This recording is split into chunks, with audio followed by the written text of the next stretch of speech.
মনের মাঝে আজও তুমিই আছো, আমি আর কাউকে আসতে দেইনি। অনেকেই আমাকে ভালোবাসতে চেয়েছিল, আমিই কাউকে সুযোগ দেইনি।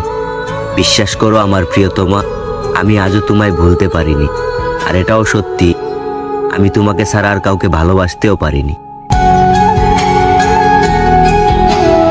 বদলায় নিও না বন্ধু, আমি মন থেকে বাদশা, ভাগ্য তো আমার খোদাই লিখছে।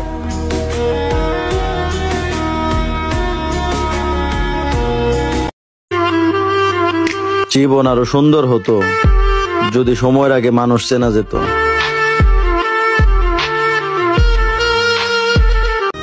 যত্ন করে সবকিছু রাখা গেলেও কিছু মানুষকে ভাই কখনো যত্ন করে রাখা যায় না।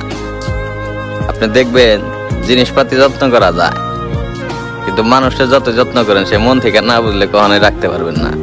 আর আমরা ভাই এমনই বোকা মানুষ, সেই মানুষগুলোর সবসময় যত্ন বেশি করতে চাই, আর এই কারণে কষ্টটাও বেশি পাই।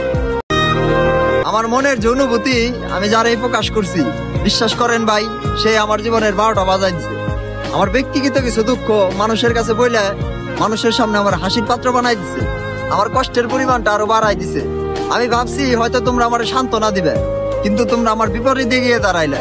মানুষ আঘাত পাইলে তাদেরই বলে যাদের মানুষ বিশ্বাস করে, আর আমি তোমাকেও অনেক বিশ্বাস করতাম, কিন্তু তোমরা আমার বিশ্বাসের মূল্যটা রাখতে পারো নাই ভাই। তোমরা আবারও আমার বিশ্বাসের প্রতি ঘৃণা জন্মাই দিলে। তোমরা ভাগ্যের কথা বলো, আমি আমার ভাগ্যকে দেখেছি আমায় নিয়ে খেলতে। ভাগ্য আমায় এমন এমন জায়গায় নিয়েছে যেটা আমি কল্পনাও করিনি। আমার জীবন আমি কত ভুল করলাম, কত কিছু করলাম, কিন্তু শেষ মুহূর্তে সেই মনে একটা ভুল করলাম। এই ভুল আমার না দেয় শান্তিতে থাকতে, না দেয় ভালো থাকতে। এমন একটা মানুষে ভালোবাসে আমি জীবনে সব শেষ করে দিলাম। ওড়ার বয়সে উঠতে পারি নাই, ঘোরার বয়সে টাকার অভাবে ঘুরতে পারি নাই। কারণ ওই একটাই, আমি মধ্যবিত্ত ঘরের সন্তান ছিলাম ভাই। সময় যখন খারাপ যায় তখন ভাই সব দিক দিয়ে খারাপ যায়। না নিজের ভালোবাসার মানুষটারে পাইলাম, না নিজের ভাই বেড়াদারের মন পাইলাম, না নিজের বাপ মার মন পাইলাম, আর না নিজের টাকা কামাইতে পারলাম।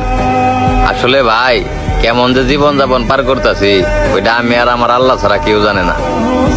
মানে অনেকটা দেয়া ভাই চেষ্টা করছি নিজের জীবন রিজি করার, কিন্তু আমি পারি নাই। বারবার নিজের জীবনের কাছে ভাই হারিয়ে গেছি। যারা মনের দিক দিয়ে সৎ হয় তারাই ভাই বেশি কষ্ট পায়। না পারে কাউরে ঠকাইতে, না পারে কাউরে আঘাত করে কথা বলতে। দিন শেষে তারাই অন্য মানুষের কাছে ঠকে যায়, মানুষের জুলুমের শিকার হয়। অন্যের কাছে ঠকে গিয়ে নিজেরও কষ্ট দেয়, তবুও অন্যের ক্ষতি করার চেষ্টা করে না। তারা একসময় দোষ না করে দোষী হয়।